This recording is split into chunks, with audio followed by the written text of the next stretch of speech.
ल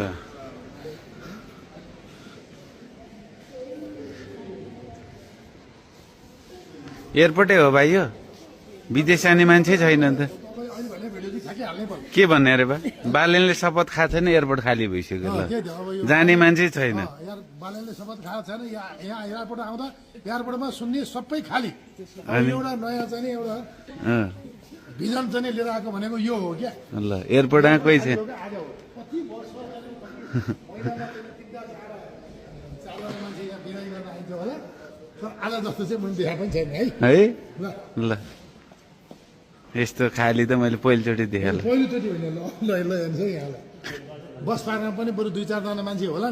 तर एयरपोर्टमा चाहिँ कति 1 2 3 4 9 जना छ ल जाने मान्छे छैन यो गर्नु नै बालेनको ठुलो भूमिका र राम्रो काम हो मान्छे म क्या नेपालमै स्वदेश काम विकास गरेर होइन विकास गर्नु नै यो उत्तम काम हो है यो सबै जनताले चाहिँ बुझ्न पर्ने र हेर्न पर्ने